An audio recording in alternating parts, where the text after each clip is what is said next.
When the stories tell it backwards like my days in Soviets. I grew extremely cold, but tell them I ain't sold my soul yet. I've been slipping out of my mind cause I don't like the low ends. I'm locked and loaded, fully loaded like I'm Lindsay Lohan. I gotta get into the garden another way. You still got a chance, you still Yeah, got enough man. to play. Yo, we gotta put together a highlight tape so they can see it, man. You Yeah. gotta help me out. And then use your music as the music for the highlights. Yo, this guy is smart. Yo, you and I gotta work together somehow, man.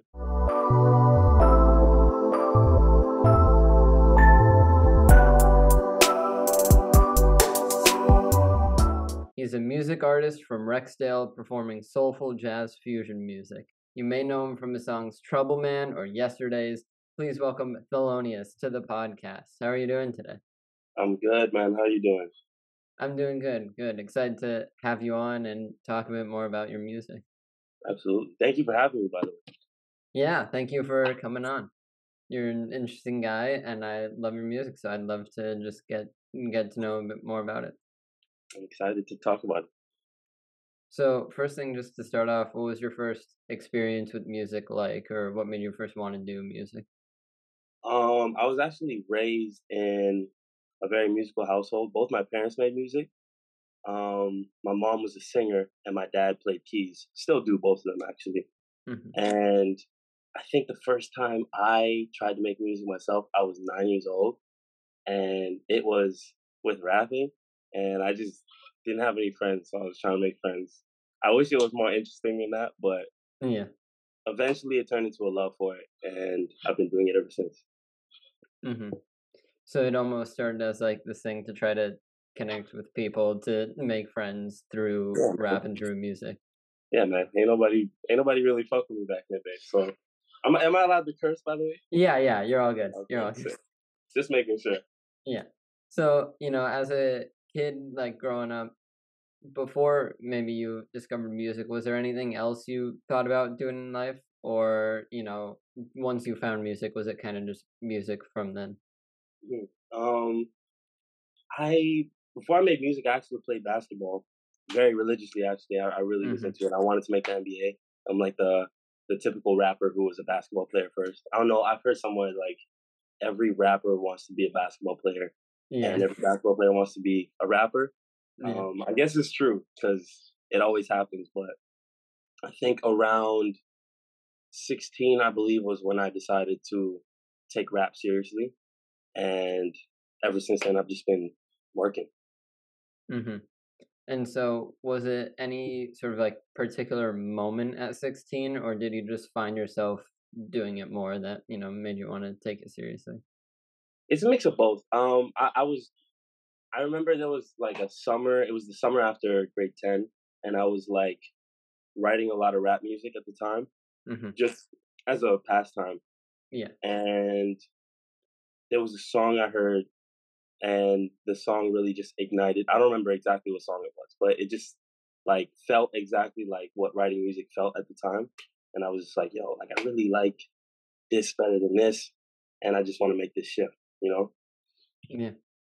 Yeah. And so now that you've sort of started making music, you have a good career behind you. What tips or advice would you give to other artists like just starting their careers and just starting to release music? What advice would I give you? First of all, I'd say be original and be yourself, because I think people will see through it if you're trying to be something that you're not. I think I've made that mistake myself and just discovered, it's okay to just be who you are, and people usually fuck with it when you do. I'd say take the time to really learn what you're doing. I feel like I personally meet up with a lot of people who just pick something up and they're like, I'm ready to do this. But you're going to see so much better results, in my opinion and in my experience, if you really take the time to study what you're doing and study the people who did it before you and learn how to do it yourself, and maybe whatever your sound may be. And that's like for rap, that's for piano, whatever you do. Like just make sure you really learn what you're doing. I think that's like the biggest advice I give someone. Yeah.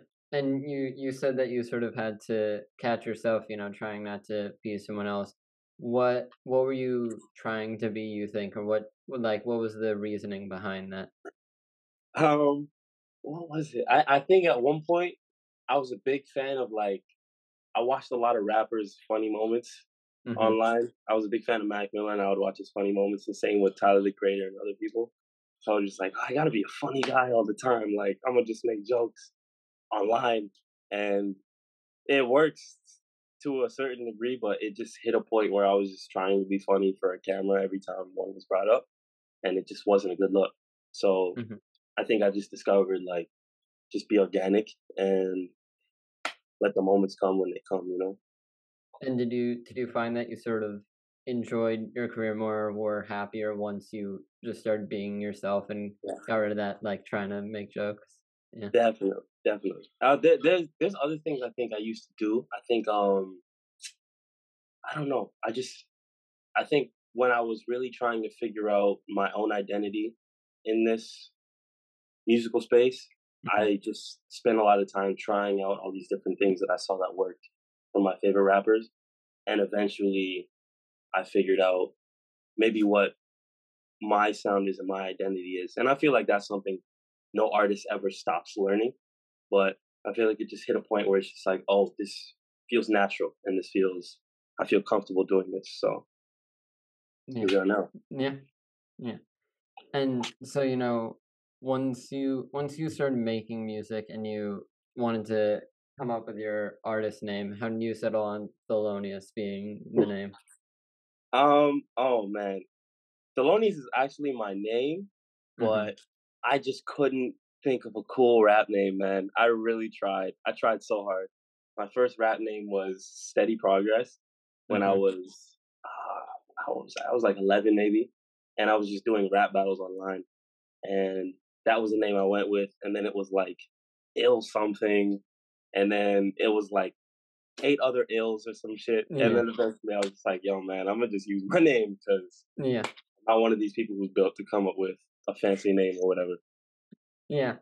But I think Thelonious is cool because it's just your name and being you, but it still has sort of a cool vibe to it. It sounds like an artist name. Mm-hmm. So once you started playing music and having your own original music, what was your first live show like? Your first live performance? My first live performance ever was 2018. Well, actually, my first live performance ever was like I just did like some open mic, but my first like real performance was 2019. I opened for my boy Forrest Gumption. Shout out to Forrest Gumption in Peterborough, which is like a couple hours away from where I live. And I remember it went really well, and I remember thinking like, oh man, I want to do this like every day. This is the best. And then like 1 month after that, COVID hit, and we were locked up, and I couldn't do Bad anything. timing. Yeah, I was heartbroken. It was one of the best moments of my life, but I think that's the Yeah. first real performance I ever had. Mm-hmm. And so whether it's that moment where COVID lockdown started coming in, or anything else, was there ever a moment that made you think about like maybe taking a pause on music or trying something else?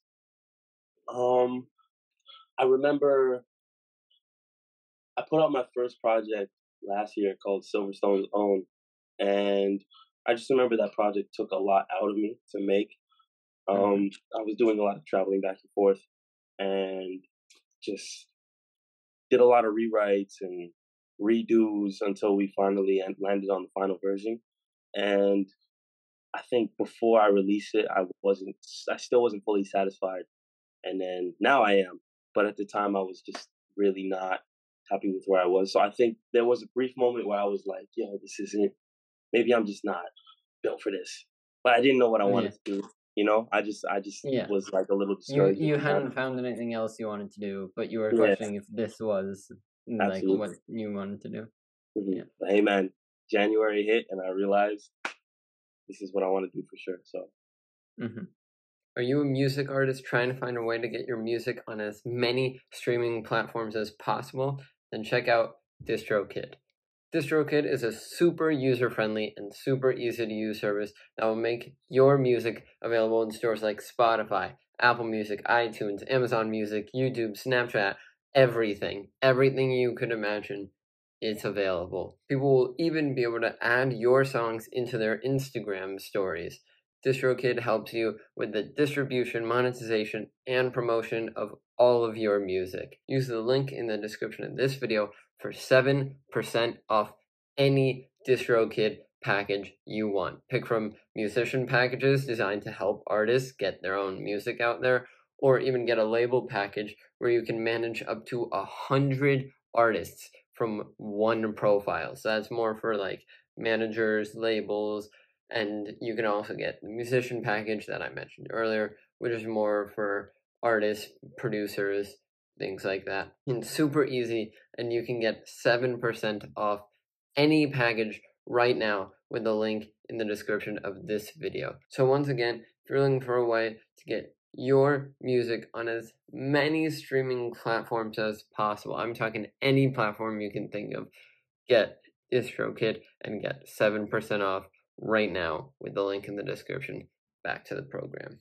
And so, is there any like one person, maybe another artist, maybe someone in your family that sort of inspired you in life, or inspired you to, you know, be yourself with your music and anything like that?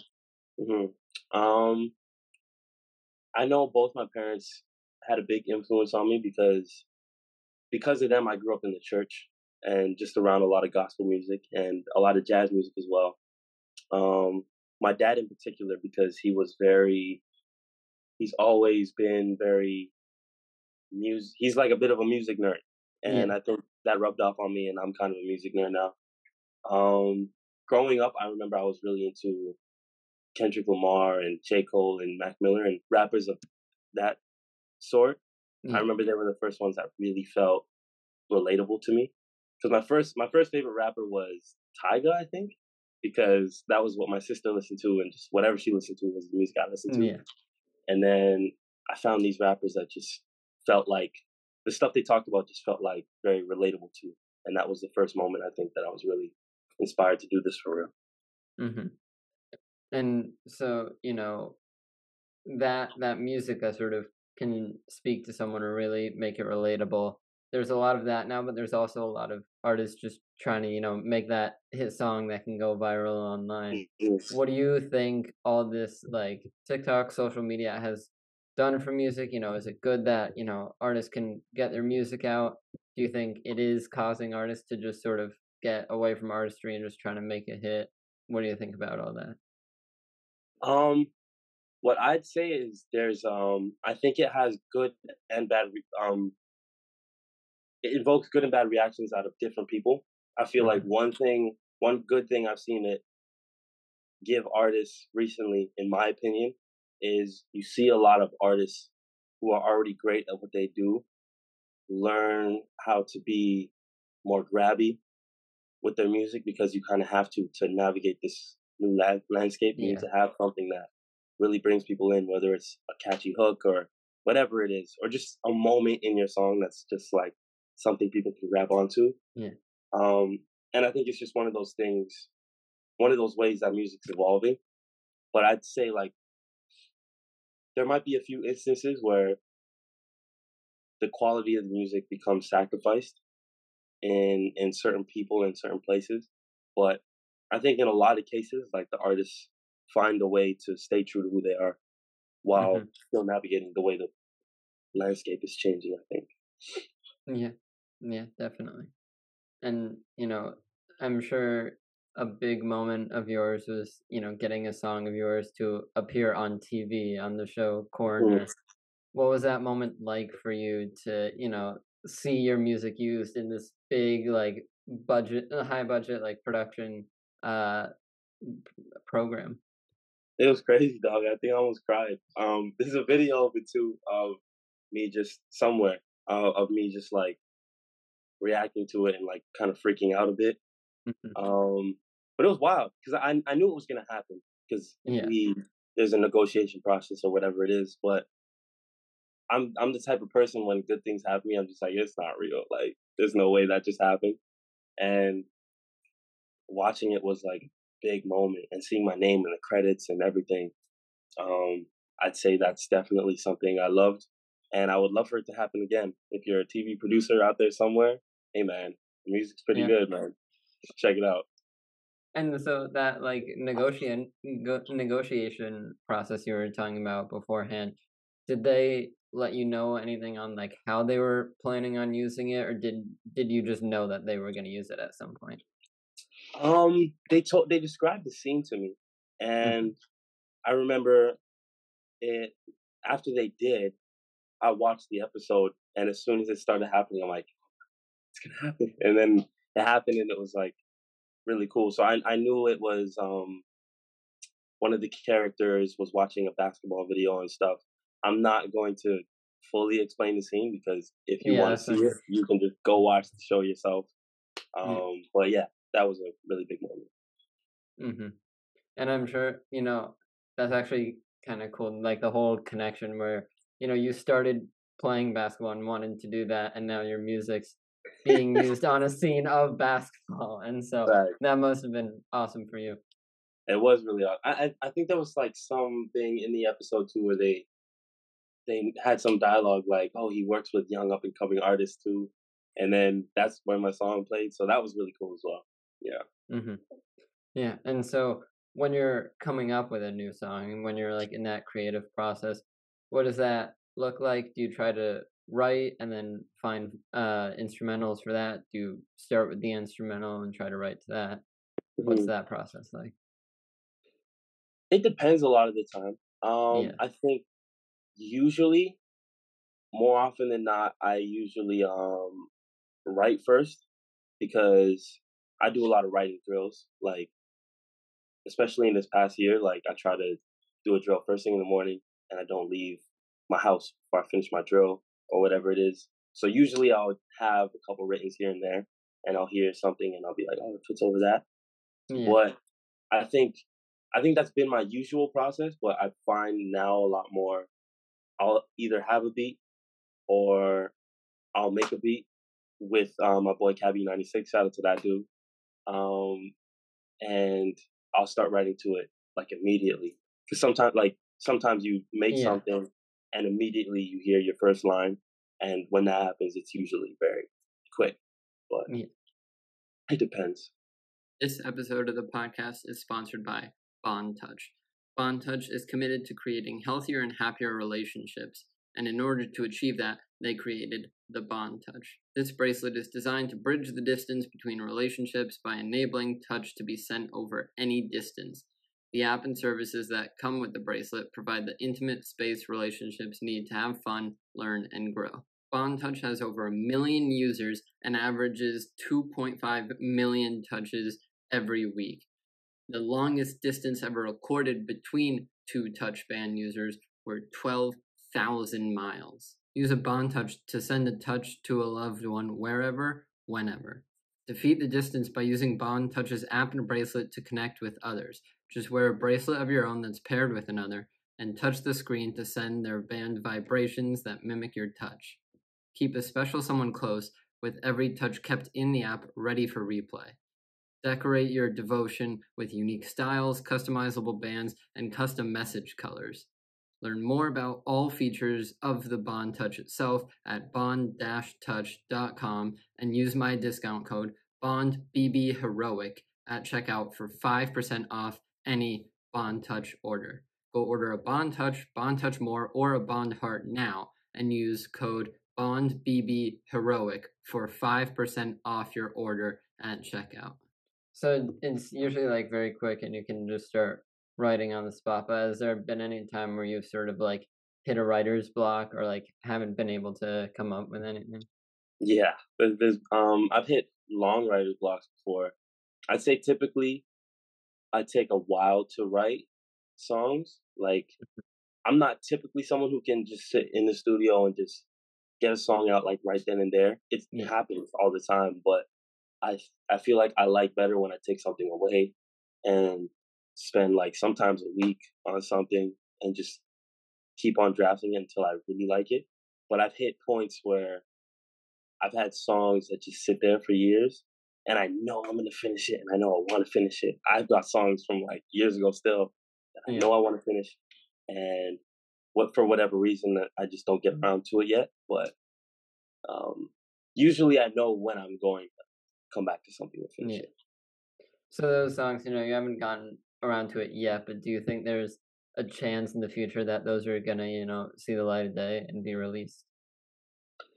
I think absolutely. I think one thing about me and the way I make like my creative process, I guess, is I know a lot of the things that I want to say later on down the line. I know like sometimes it's just like maybe this isn't the time for me to say this, but I know that eventually I want to say something, and I know like project ideas that I want to make happen, but maybe it's like later on down the line.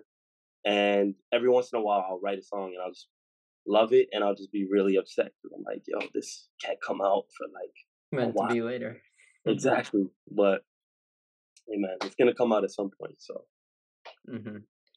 so have you ever, I guess, gone against those feelings? Like sometimes you feel that, okay, I can get this out now. Okay, this should come out later. Have you ever like tried going against that and seeing what happens or anything like that? I think there may have been one or two instances. The first song I ever released in like the whole history of me putting out music or whatever was a song called Broken Mike. It's not out anymore, but I remember I was a little bit like, oh man, I want this to come out with this project like way later down the line. And I just put it out because I really liked it and a lot of people really liked it. And I just wanted a song to be out. So that was the first thing I ever put out. But maybe I might revisit it. Who knows? But I'd say that was the time that I can remember going against my timeline. And so, when you're trying to write or coming up with new songs, do you find inspiration from other artists? And if you do, how do you sort of balance that with like your own unique sound?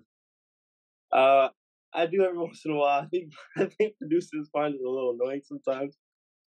When I just sometimes I'll just hear something and I'm like, I really like these drums. Or maybe it's usually not the chords, but usually it'll be like the drums or something about the song, maybe the pace and how things change. And I'm like, can we like try something like this and then make it our own a little bit? But not like I'm copying anybody. You know what I'm saying? I don't do that. But every once in a while, something inspires me. Yeah. And so is there a song of yours that you sort of put out and it maybe performed better or worse than you initially thought that it would?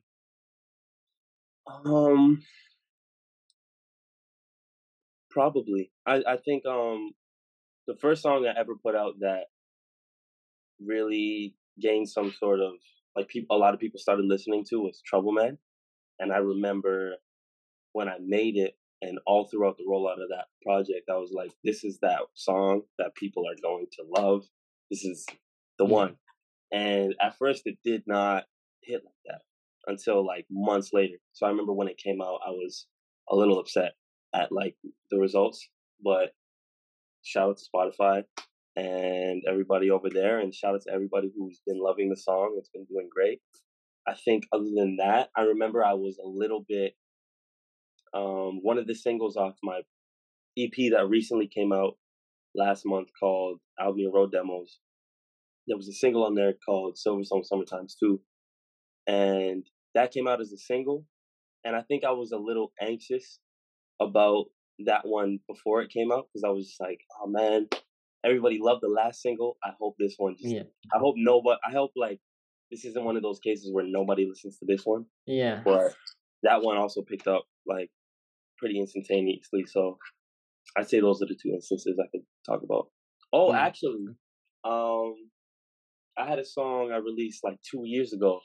It's like the oldest song I have out right now called Thank You. And randomly, like it got like a bunch of plays in Germany. And I was just like, yo, shout out to anyone in Germany who found this song. Cause I don't know anybody who's German. I don't think. But I'd say that's the first time that happened. Yeah. And so, if there's a song that you have that you think like summarizes your sound or like is sort of Thelonious Thelonious's sound, Hmm. what song do you think that would be, if any?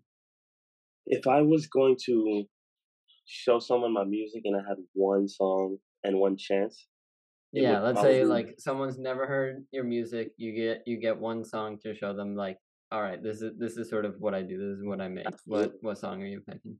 I would say so sometimes too. On streaming platforms, it's SSII, but the full title is So Summertime Too. Would definitely be the one that I would pick. It's like probably my favorite thing I've released thus far. Um, if not that one, maybe I'd say Yesterdays, which is another song off the same EP featuring Benita. Shout out to Benita. Those would be the two songs I would give people. Oh man, I have so many other songs I want to pick too, but Yeah. if I have one song, it would be one of those two. Yeah. Yeah. And so, you talked earlier about like wanting to take time with your music, sort of take time to write a song, maybe revisit it, change some things up. With each song or just your career as a whole, is there any message you want to like get across with your music? I think my message in my music that I'm trying to get across right now is love for your community and love for the people around you and the experiences that help make you who you are.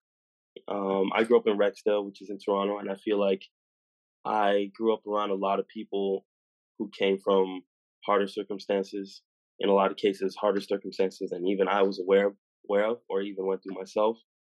And I guess I just want to put out a message that's about loving where you're from, no matter how hard it was, because it led you to where you are right now. I'd say that's my Yeah, message. yeah, and that's a great message to have, to other Thanks, man. people. And so I guess with your career, with all this music, what sort of level do you want to reach? Do you want to, be like top artist in the world? Do you want to be, just making money off of music to live? What sort of level do you want to reach with this? Ideally, ideally, who doesn't want to be on top of the world with this? You know, when Yeah. you give it everything you have, I think I have the potential, and if I keep working hard, maybe one day I do reach that point. But at the end of the day, if I can make the music I make, and it's my music every step of the way, and it inspires someone to be better or do better, or inspires my community to be the best person they can be, I'd say I wouldn't be mad at that either. Hmm. And so now I guess, if you got like this dream opportunity to make a song with any artist in the world, who would you want to collaborate with? Oh man, is it dead or alive, or is right now alive? We'll do both, dead or alive, and then we'll Okay, do, yeah, we'll do all time and then alive now. okay, but I'd say right now it would either be Smino, who's probably like my favorite artist right now, or I'd love to work with Tyler the Creator, just as a all around artist, because I'm sure like musically his mind is just so incredible, and I'm Yeah. sure um, we'd come up with something great if I ever got that opportunity. Um, J. Cole, because everybody says I look like him, so I feel like we got to collaborate on something at some point. But all time, I would say Dead or Alive.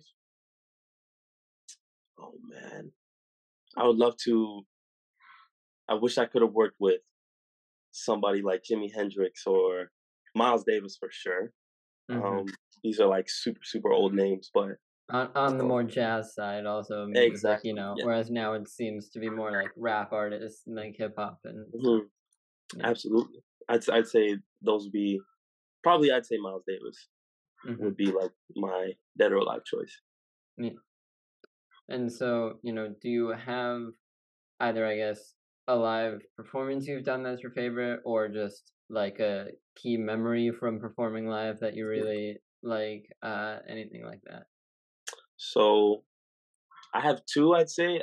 I got to do the Junos, which if you're not Canadian, and you're not aware of what the Junos are, it's like a big deal. It's like our Grammys, basically. Hmm. And I got to perform for Juno Week this year, which was a really cool experience. I got to perform with Jellystone, who's a legend from my neighborhood, actually, Yeah.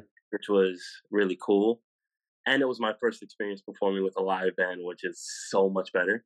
Um, Do but I'd you think you want say, to start doing that more going forward, having oh my like a live God, yeah, band behind? absolutely, I would love to. I'd say actually even more than the Junos though was this year in August. I put on my own show at the same venue too, and it was independently done, and we sold it out. And I got to do a whole set of my own music and brought on a bunch of artists that I like Yeah. from in Toronto. And I'd say that was probably one of the heights of like my career so far. Um, Yeah. I would definitely say that night for Yeah, sure. that's awesome.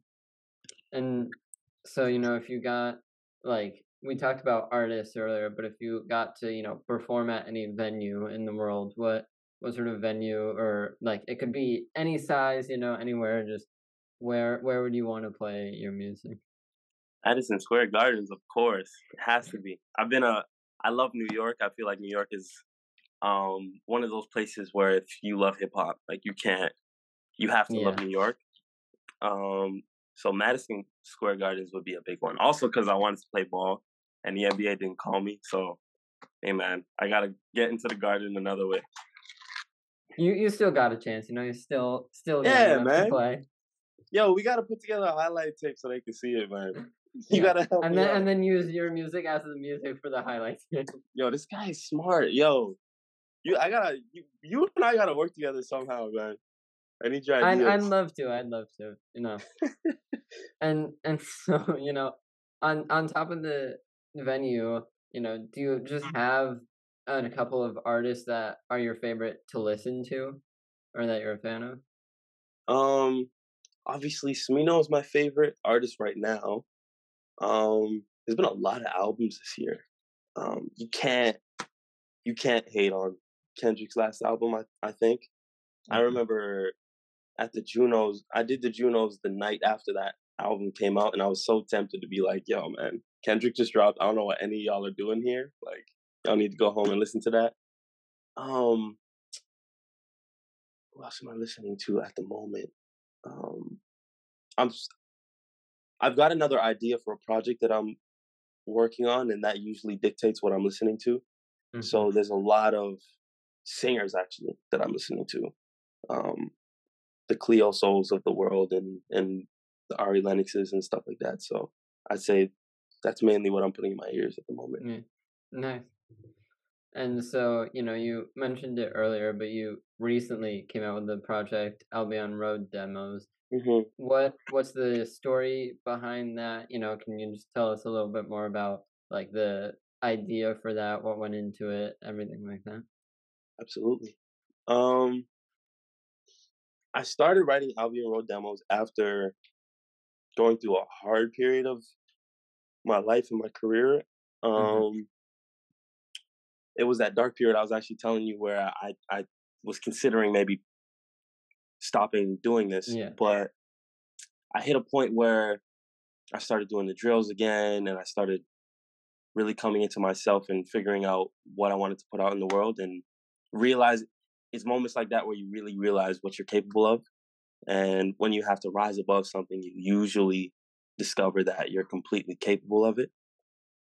So that project to me was all about just acknowledging where I came from, whether it be my neighborhood, whether it be my family, whether it be the trials and tribulations and experiences of my childhood and my Mhm. earlier years. And one, being thankful for them, and two, just representing them in a positive way. But also just putting out the best music I've ever put out thus far. And Yeah. I think I accomplished that. Yeah, definitely. And now that that's out, what's sort of next, if you can tell us anything about what you think your next project's gonna be and what's gonna come out soon. Is there anything you can let us know? I will say that I think, at least for me, there always has to be a new challenge with whatever I do, and there always has to be something about the next thing I do that I personally feel like is a little different than the previous thing I did. So all I can say is, for anyone who does listen to my music and for anyone who is going to begin to listen to my music, just expect something different. Different, yeah. Yeah, It's not gonna be what you're expecting. exactly. But it's going to be great. Yeah. And it's still going to feel like me. hmm Well, I can't wait to hear that once it comes out, and I can't wait to, see what's on there, see what that different sound's gonna be.